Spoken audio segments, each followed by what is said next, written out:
Okay. So that puts you what, about an hour or so? Yeah, hour and a half, something like that. Yeah, be about when we're there. Okay, no problem. All right, man. Well, if you'll text me that address, we'll go ahead and head that way. All right, no problem. All right, man. Appreciate you. No problem. All right, bye.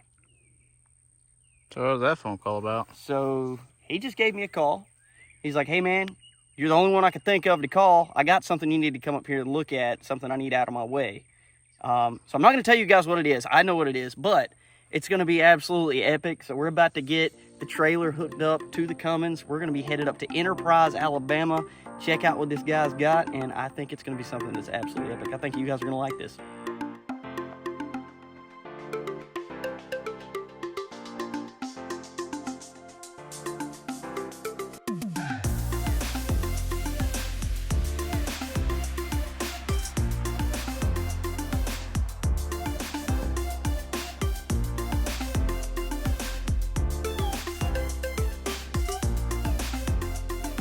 How you doing, buddy? Good to meet you. This is Hunter. Good to meet you. Yes, sir. How you doing? All right. Here's our tour. 66? 66. I literally just put air in my air. Okay. I brought a little compressor because I wasn't sure. No, I got one. Okay. Okay. So I had to put air in it. All the little dust stuff on it is actually from my machine. Oh, I got you. I was blasting out here on the side, doing somebody's wheels and stuff like that to get his stuff done because a good friend of mine, he needed it done. I'm like, all right, I can help him out. He does powder coating. Okay. So I did his thing for him so to help him out because he was backlog. Yes, sir. Backlog. Hey, that blasting takes forever. Huh? That blasting takes forever. No. We do a little bit of powder, which all we got's a small pot. Well, yeah, because you're only running on probably about 90 psi. Yeah, around 100. And if you're doing powder coat, you're gonna be out there forever. Yeah. Yeah, we got some stripper now. I seen the thing for that when you dip it in. I was like, oh Yes, man, sir. that's pretty cool. That helped, which we still blasted after that, you know. But with what I use is a crushed glass media, and on aluminum it'll give it a really rough texture. So you have to go back over it with the finer to smooth it out a little. Okay. But I can get the powder coat in a breeze. Yes, sir. No problem. Now, There we go. got this thing. I also have some rims over here for, I forgot what year they are, but they don't fit this. Okay. All right, they got brand new tires on them, so I'm not, I'm not stressing that. Let me show you about this screen from stepping in front of you. Go ahead. All right, all of, let's say the seats. But you can see where it definitely needs floor plans. Yeah. The idiots that had it before me, their masterwork, which was, yeah. Yeah, I got you. What is it? Somebody That put some was- just regular panels in there, just kind of welded them in. No, they didn't weld it in. No? That's silicone. Is it? Oh, it is. They tapped it in silicone. It was stupid. Interesting. Yeah. So, Very. Man, this Joker is solid, though. back here, anything normal, like the normal wear and tear is back in the corners. Right, yeah. In the quarter panels where Yeah. they go through. All the stuff, this is all original. All of this stuff here. The bag that's sitting out there has the remainder of the back seat and also the piece that comes across. I think it's the dash. So I got that. So had you started on this thing doing some body work? Or No, somebody they else? actually, the guy got it from, they started it, but he had already completed one for his grandson. So he was more or less like, he didn't have the time, nor did he had the patience to get another one done. So I'm like, all right, cool, whatever Right, you yeah, have to do. absolutely. So, and I noticed like, okay, he got these things different. They're, I don't think they're part of this one. I think they came up with another one because they totally done. Inside wise, like I said, everything around this car is pretty much solid. All the glass is good, the original trim. The hood itself, the rust is underneath. That's what I noticed. So I was closing it and I was having to hear it coming through. Like, Right. that's not a good idea. So that means the hood either be de-skinned so you can get it in and get all the stuff out, or just replace it. That's the trunk lid. The only reason it's up here and off because he didn't have the keys. I had to go through the back and drill it out to get that thing off because I needed to see what was back here and get it cleaned out. Yes, sir. Besides that, everything else on this car, literally, like I said, is straight. What's up? Yeah. It is solid. It'll steer. No brakes.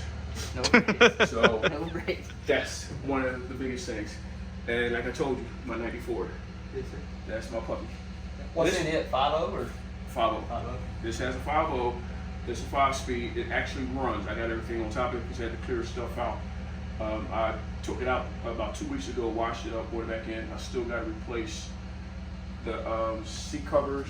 I got to replace the top, the seal around the windshield, the windows. Everything works, and the exhaust.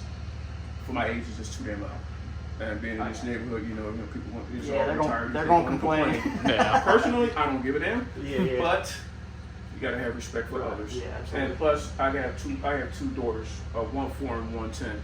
So when they're in the back seat, you know, they really don't need to have all of that noise either. Well, you want to be able to have a conversation with the top down anyway. So. Yeah, and my wife, you know, she kind of likes it. She prefer to have a BMW, but I'm like, yeah, she has that. Yeah. So I'm like, leave Pick and choose. Yeah, you get what you get. That's right. So, but all in all, like I said, this thing is. It's solid. I mean, for what it is solid. Oh, I do have the grill. That's the original thing. The grill's in that bag out there with the rest of the back seat. I had to take everything apart, like I said. And basically, this is what it is. Because my original plan was get it all stripped down, replace, start with the floor pans first, get everything done. Once you get the body and stuff straight, get it painted. I was going to put a 302 in this thing. I was going to basically retro mod it. Right. So disc brakes all the way around, replace the rear end, replace the front end clip, and it'll look 66 all the way through until you get in it. Right. And then all of a sudden, it's no longer a 66. Mm-hmm. So that's the style we like. That's the style we like. For it to look like it's supposed to look, but when you get inside, it's not that digital dash and all that other good stuff with the antique looking gauges, but for say the housing of it, but the gauges are digital and analog at the same time. So that's exactly what we just did for that dually or the come and swap square body. I just ordered all digital stuff for it. So it's on the way. It's going to look perfect for that. It's going to be nice. I was just talking to my brother. He was like, "Aren't you expecting somebody? Yeah, they'll be here soon. They're coming from Florida." Yes. Taking them a little bit. Yeah, it took us a little bit long. We stopped to get some food. So Yeah. That's understandable. That's truly understandable too. I figured, it's a ride. And at the time, I was like, it's about 2 hours. That's how long it takes me to get to Destin. But all of this stuff I can get into a box for you. There's no I problem. think it'll ride. That ain't no big deal. We'll box it all up when we get it to the shop. Well, I mean, just for the ride so nothing bounces around. Yeah. You just want it out of your way. I mean, you don't. No, I mean, if I sell it, I really can't get too much for it because of the way it sits, And to me, you're going to put way more money into this thing. So I look at it this way. Just tell people I do sandblasting. So you're completely mobile. You come Yeah, down. that's it right there. I'm completely mobile. Everything I do, all the material that I use come in a bag like this. So basically, not promoting the company. Not sponsored. Not promoting them. The abrasive is a medium abrasive. It's a crushed glass. So basically, what it does for a metal body like this, what's going to happen is that once you hit it, it's going to come out just like anything. It's going to smooth. It'll etch it a little bit, but not a lot. It will etch a little bit, but not a lot. So when you put a primer on it, it's going to take that primer easily, and it'll fill it in nicely. I never thought about that. If a frame, it'll etch it slightly because it's all steel, but it still will come out smooth. Right. So if you're going to powder coat it or you're going to just prime it, it's going to come out nice. It'll come out nice and easy, nice and smooth. So it's going to be you'll end up with a really good finish. And now how many does it take? I'm not sure, but it's, it'll be just what it is. But you can grab it. Well, don't worry about it. Whatever it takes. They're 50-pound bags. So the machine I'll dump a 50-pound bag in. It's a wet blast. So it's a 50-pound bag with water, and it'll completely dustless. Basic, yeah, and it just goes through the whole 9 yards. Depends on what type of where you want it done at. Right. If you want clean up or no clean up. So basically, you put it wherever you want it, and I'll have at it, and it's done deal. We got a spot that'd be perfect. Yeah. And these are two of the hoses from it. It's a 50-foot extension from this over. But these are the rims they're already on the rim. So the tires, like I said, are already on the rim, and these are the other two. But like I said, those two rims they don't. And that one doesn't fit this thing. That's the only bad part about it. This is not bad. No, and the thing about it, when I did, what I did was the pictures that you got came from the front end, so you can see all of the engine compartment, and I from the rear up, so you'll see the size on both things, what was in the trunk, and I tried to get under as far as I can with it, so you can see all of that stuff. But this is what it is. Amen. This is we have worked on way worse. Way worse. Chevelle. Way worse.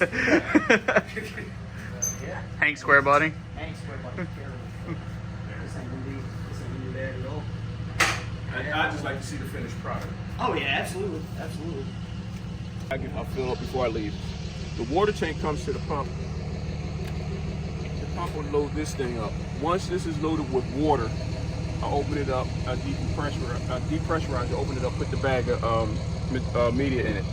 Once that's in, it pressures back up, and I apply my air pressure to it. And this is nothing but a compressor. This whole thing is a compressor. So what happens is that once I pressurize this, and I have all my hoses hooked up at my deadman switch, boom, it's a working deal. So all of my stuff actually works off of this thing here. My hoses hook up to this, and then, you know, everything goes from here out. All of my air pressure is from here. It opens up like this is my air tube for if I want to do paint or anything else. I can do high pressure, low pressure from here. I can hook up my water to here to, you know, if I want to fresh water rinse something, I can do that from here. But everything else I do, once it's set up, it's pretty much on its own. It's a done deal. Now with it, like any other compressor, I got the water, my drain for the water and all that stuff. I can turn my pressure down if I'm doing any light material, you know, so that way if I have to use a blast, depending on what I'm doing, I might have to change up on the media. Since this is a medium for wood or something like that, most people tell you to really do a dry medium, but if I do a wet medium, I have to go fine, and then I would lower my pressure. So once all of that's done, pretty much it's an easy job out of anything, and cut through, like I said, powder coat, I cut through powder coat with no problem. We always had a problem with cut through powder coat. It's really that simple. I operate off of like 130, 135. When I first started up, put pressure in it, the gauge is going to go up to like 150, then it backs down. So once it hits the operating level, like 130, 135, pretty much I can hit anything and clean anything. So it's really universal. I can do it just water, pressure wash the garage, just, you know, your floors and stuff like that. You can literally do a house from here without the media, just the water. And all I got to do is just turn down the pressure and, you know, just be careful not to stay in one spot. So with this, you've got 2 or 3 different business opportunities just on this trailer. That's awesome. A lot of, you know, I got calls from people want me to do their patio, antique patio furniture. I'm like, okay, what is it made? Is it cast aluminum and what is it? You know, and that also depends on where they are. I'll go to them and give them an estimate, and that'd be one of those things you're better within the city limits for something like that. Yeah. It's really best if you're within the city limits.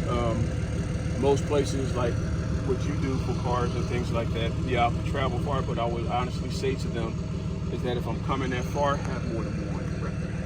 You know, for financially, it's better for them to have more than one. Right, from where we're at, I think you're looking, I think it was like a 40, it's like a little over 50 miles. I was gonna say, it ain't no more than 50, somewhere around there. That wasn't a bad haul at all. Oh, okay. So yeah, man, that'd be awesome. We'll, for anything we do moving forward, like rear ends, frames, because if we're building a truck, we're gonna do a frame off. I mean, that's just how we're. That's how we did. That's how we started our square body. It was the frame. Yeah, rear ends, sub frames, it's all coming out. So, all right.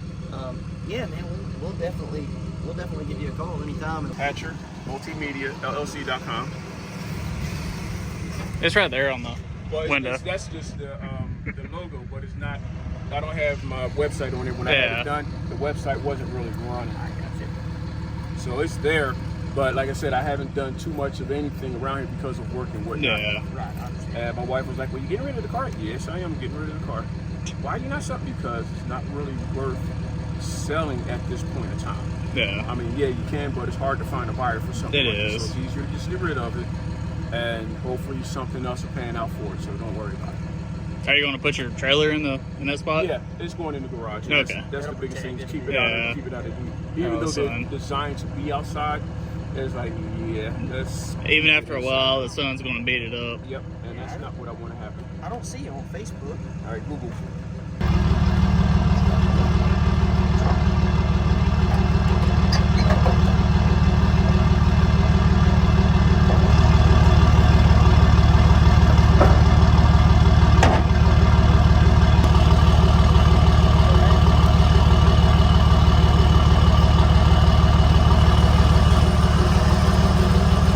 All right, guys, so we got the car loaded. Mr. Gerald, it's good to meet you. Good to meet you too. Guys, if y'all are in the South Alabama, North Florida area and you need some blasting done, make sure you hit up Mr. Gerald here. We're going to actually put his business card right here on the screen, so make sure you give him a call for all your sandblasting needs. It's going to be an awesome experience. Again, man, we appreciate you. I appreciate you guys coming out. When we get that car finished up, we're going to bring it back once you take it for a spin. Oh, I would love that. That'd be awesome. That'd be awesome. And by then, I might have another project for you. All right, sounds good. All right, thank you. All right, guys, so we finally made it back to the house. As you guys can see, we went and picked up this 1966 Ford Mustang for free, brother. Dude, literally, the way we got this is we know a guy that works up in Enterprise, and he called us because this dude just want to get rid of this. Yep, and so this guy called us. He's like, you're the only one I know to call. He's like, I started a sandblasting business. This car's in my garage. I would rather have the space to put my sandblasting rig in the garage so that it's out of the weather. Can you come get this car? So we went up, loaded up the car, brought it right back to the house, and now we really don't know what to do with it.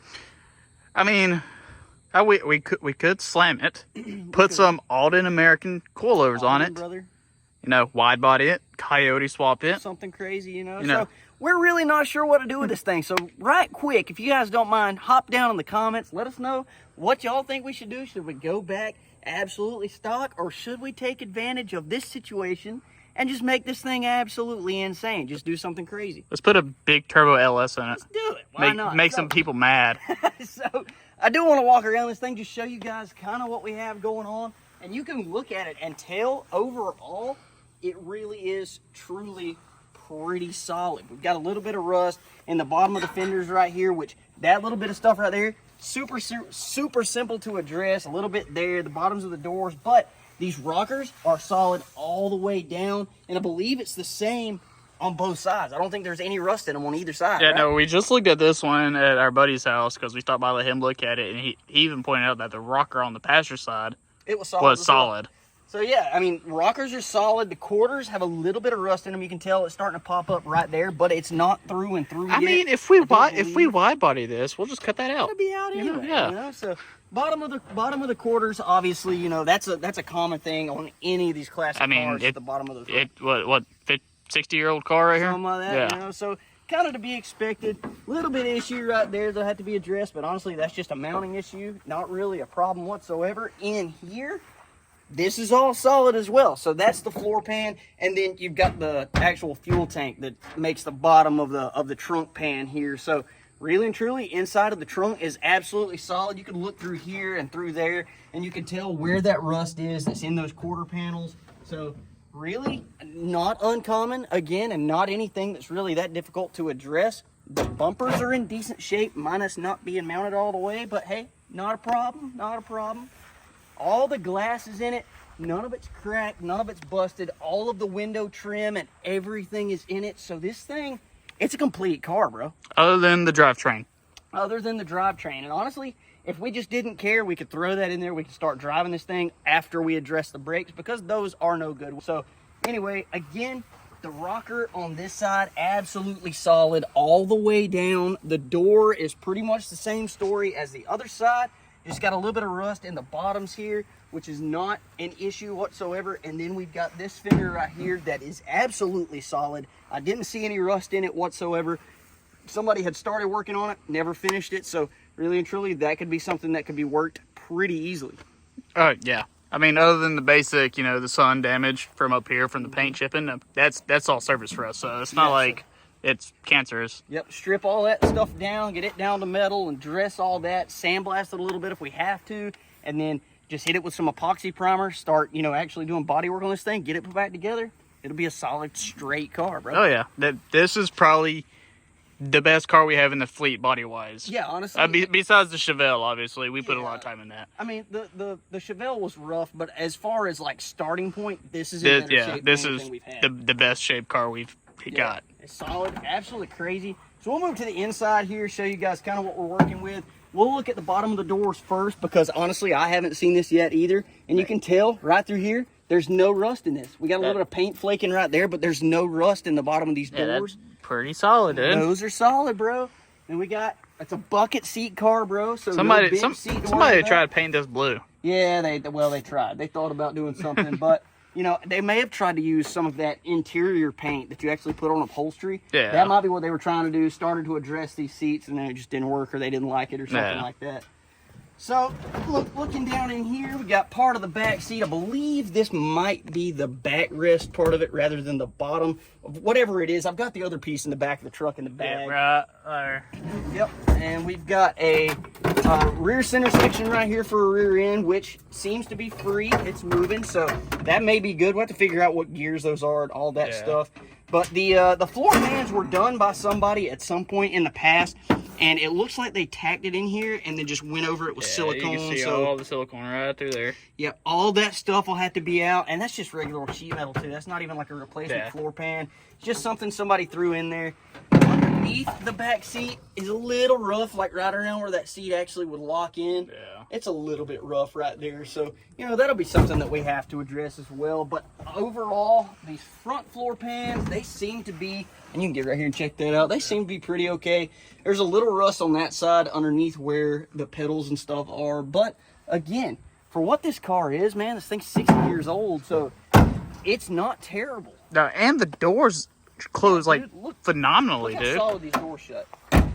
So I mean, it's solid. It is a solid car. There's no wiggle room, no nothing. The gap on it is pretty much straight, other than its top. But other than that, dude, it's perfect. Yeah, this is definitely going to be a good candidate for a build and something that we could do really, really quickly if we decide just to go back with something super simple. But if we decide to do anything custom, you know, this is a really good platform to start with, and it would be just something great to work off of. It's something super easy to work off of. Yeah, and the drivetrain possibilities are endless on this. So we could do Coyote swap, do a 302, or do an LS. Or an LS, just to, you know, make people because, or go Tokyo Drift style and put an RB in it. Yeah, no, we're not going to do that. Yeah, we're not going to do that. So, you know, a lot of things to consider. We have no idea which direction to go with this car. So again, we would love to hear from you guys. Drop in the comments and tell us what y'all think as far as what we have that we're starting with and what direction we should go with. We've got plenty of time to plan it, man. We got other builds that are coming up. This honestly is on the back burner, but we had a one-day offer and we were like, we need to take advantage of that, go get it back to the shop. Yeah, because who has the opportunity like we did to go get a free Mustang, you know? 66 Mustang in this condition. Exactly. Especially. So underneath the hood, we didn't talk about that actually. It has the biggest block motor you've ever seen in your life. It's huge. It's a Bluetooth motor. So honestly, under this, the firewall and everything's even solid, and the hood, it's solid as well, minus a couple things. Which honestly, we probably won't go with this hood anyway. We'll probably look at something different. Carbon. But maybe carbon. You never know. You know. We'll make our own carbon hood. Make our own carbon hood. Hey, you know, we've looked at doing some stuff. So I mean, we know a guy that could teach us. We just might. So anyway, again, this is super exciting, super cool, and something I think we'll be able to do a lot with. Oh yeah, dude, I'm actually really excited about this. Yeah. Even though it's going to be a while. But it is going to be a while, but we've got it. Because we got to finish up Hank's square body, our square body, and then we got some more cars in the background. We got something else coming up a little bit later. So this is going to be something that we get to later on, you know, in the future, but we've got it anyway. Yeah. But guys, we absolutely appreciate you guys tuning into this video. If you enjoyed this video, make sure you go ahead and hit that like button and really check out that video right there, because YouTube thinks that is the absolute best video for you to watch next. Hit that subscribe button. We'll catch you on the next one. Deuces.